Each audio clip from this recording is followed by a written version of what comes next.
স্বদেশ আৰু স্বজাতিৰ মংগলাৰ্থে আয়োজন কৰা হয় মেডাম মেফি।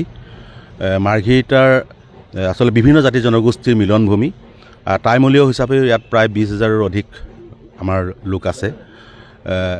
সকলো জাতি জনগোষ্ঠীক লগত লৈ এইবাৰ মেডাম মেফিৰ ব্যাপক ৰূপত 30 আৰু 31 তাৰিখে দুদিনীয়া কাৰ্যসূচীৰ আয়োজন কৰা হৈছে।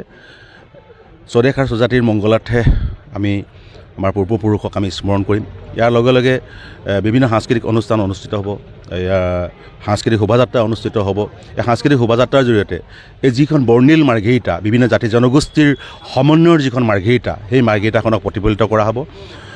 কেৱল আমাৰ টাইমূলীয় যিসকল জনগোষ্ঠী আছে, জনগোষ্ঠীক লৈ এই অনুষ্ঠান নহয়, সকলো জাতি জনগোষ্ঠীক লৈ এটা অনুষ্ঠান। যিটো চাউলুং চুকাফাই যি সমন্বয়ৰ আদৰ্শ দেখুৱাইছিল, যি সমন্বয়ৰ আদৰ্শেৰে চাউলুং চুকাফাই বৰ অসম প্ৰতিষ্ঠা কৰিছিল, সকলোকে সমমৰ্যাদাৰে চাউলুং চুকাফাই যিখন অসম প্ৰতিষ্ঠা কৰিছিল, এই সমমৰ্যাদাৰে আমি আগুৱাই যাব লাগিব। অসমখনক শক্তিশালী ৰূপত গঢ়ি তোলাৰ স্বাৰ্থত, অসমীয়া জাতিটোক আমি শক্তিশালী ৰূপত আগুৱাই লৈ যোৱাৰ স্বাৰ্থত আৰু মাৰ্ঘেৰিটাত সকলো টাইমূলীয়া জনগোষ্ঠী এটা একত্ৰিত হ'ব লাগিব আৰু লগতে সকলো জাতি জনগোষ্ঠীক লগত লৈ আমি আগবাঢ়ি যাব লাগিব। যিহেতুকে আমাৰ মূল উদ্দেশ্য অসমখনক এখন সমৃদ্ধিশালী অসম হিচাপে গঢ়ি তোলা, সকলো জাতি জনগোষ্ঠীৰ সমন্বয়ত এখন অসম গঢ়ি তোলা। গতিকে এই প্ৰচেষ্টা এই মেডাম মেফিৰ জৰিয়তে আমি কৰিবলৈ চেষ্টা কৰিম। মাৰ্ঘেৰিটা মহকুমা জিলা সমজিলা ভিত্তিত আয়োজন কৰা মেডাম মেফি আজি লাইখুটা আজি স্থাপিত হ'ল আৰু সকলো জ্ঞাতিবৰ্গ উপস্থিত থাকি অনুষ্ঠানটোক সহযোগিতা আগবঢ়াইছে। আমাৰ মাৰ্ঘেৰিটা মেডাম মেফিৰ বৈশিষ্ট্য এইটো যে চাউলুং চুকাফাই প্ৰথমবাৰ আহি মাৰ্ঘেৰিটাৰ এই বুঢ়ীদিহিং পাৰতেই মেডাম মেফি অনুষ্ঠিত কৰিছিল আৰু জন্মিল লৈছিল। পৰৱৰ্তী সময়তো তেখেতে বহু বছৰ ইয়াত থাকি বহুটা মাহ ইয়াতে অতিবাহিত কৰিছিল আৰু কাষৰীয়া যিসকল জাতি জনগোষ্ঠীক লৈ মেডাম মেফি অনুষ্ঠিত কৰি সকলোকে একত্ৰিত কৰাৰ কাৰণে প্ৰয়াস কৰিছিল আৰু ইয়াৰ পৰাই বৰ অসমৰ প্ৰতিষ্ঠাৰ সপোন দেখিছিল। পৰৱৰ্তী সময়ত মাৰ্ঘেৰিটাবাসী ৰাইজে এই মেডাম মেফিখন অনুষ্ঠিত কৰি আহিছে। আজি 42টা বৰ্ষত ভৰি দিছে। এইবাৰ আমি অতি জাকজমকতা আৰু ব্যয়বহুলভাৱে বহুখিনি কাৰ্যসূচী গ্ৰহণ কৰিছোঁ। গতিকে সকলো ৰাইজকে মাৰ্ঘেৰিটাবাসীৰ ৰাইজৰ লগতে অসমৰ বিভিন্ন প্ৰান্তৰ পৰা আহিবলগীয়া সাংস্কৃতিক দলসমূহ, বিশিষ্ট অতিথিসকল সকলোকে আমি আমন্ত্ৰণ জনাইছোঁ আৰু সেইদিনাখন উপস্থিত থাকি আমাৰ এই কৰ্মভাগী সমাপন কৰা সহযোগিতা কৰাৰ কাৰণে মই অনুৰোধ জনাইছোঁ। ধন্যবাদ। স্বদেশ আৰু স্বজাতিৰ মংগলাৰ্থে আয়োজন কৰা হয় মেডাম মেফি।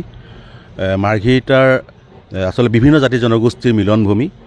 টাইমূলীয় হিচাপে ইয়াত প্ৰায় 20,000ৰো অধিক আমাৰ লোক আছে। সকলো জাতি জনগোষ্ঠীক লগত লৈ এইবাৰ মেডাম মেফিৰ ব্যাপক ৰূপত 30 আৰু 31 তাৰিখে দুদিনীয়া কাৰ্যসূচীৰ আয়োজন কৰা হৈছে। স্বদেশ আৰু স্বজাতিৰ মংগলাৰ্থে আমি আমাৰ পূৰ্বপুৰুষক আমি স্মৰণ কৰিম। ইয়াৰ লগে লগে বিভিন্ন সাংস্কৃতিক অনুষ্ঠান অনুষ্ঠিত হ'ব। সাংস্কৃতিক শোভাযাত্ৰা অনুষ্ঠিত হ'ব। এই সাংস্কৃতিক শোভাযাত্ৰাৰ জৰিয়তে এই যিখন বৰ্ণিল মাৰ্ঘেৰিটা, বিভিন্ন জাতি জনগোষ্ঠীৰ সমন্বয়ৰ যিখন মাৰ্ঘেৰিটা, সেই মাৰ্ঘেৰিটাখনক প্ৰতিফলিত কৰা হ'ব। কেৱল আমাৰ টাইমূলীয় যিসকল জনগোষ্ঠী আছে, জনগোষ্ঠীক লৈ এই অনুষ্ঠান নহয়, সকলো জাতি জনগোষ্ঠীক লৈ এটা অনুষ্ঠান। যিটো চাউলুং চুকাফাই যি সমন্বয়ৰ আদৰ্শ দেখুৱাইছিল, যি সমন্বয়ৰ আদৰ্শেৰে চাউলুং চুকাফাই বৰ অসম প্ৰতিষ্ঠা কৰিছিল, সকলোকে সমমৰ্যাদাৰে চাউলুং চুকাফাই যিখন অসম প্ৰতিষ্ঠা কৰিছিল, এই সমমৰ্যাদাৰে আমি আগুৱাই যাব লাগিব।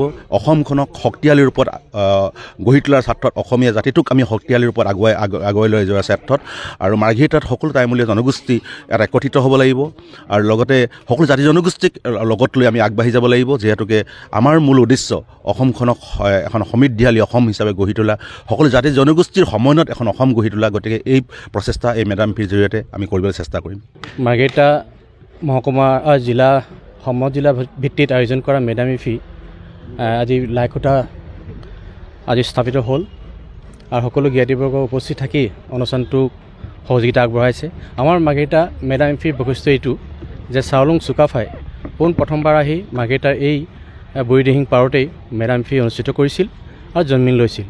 পৰৱৰ্তী সময়তো তেখেতে বহু বছৰ ইয়াত থাকি বহুটা মাহ ইয়াতে অতিবাহিত কৰিছিল আৰু কাষৰীয়া যিসকল জাতি জনগোষ্ঠীক লৈ মেডাম মেফি অনুষ্ঠিত কৰি সকলোকে একত্ৰিত কৰাৰ কাৰণে প্ৰয়াস কৰিছিল আৰু ইয়াৰ পৰাই বৰ অসমৰ প্ৰতিষ্ঠাৰ সপোন দেখিছিল।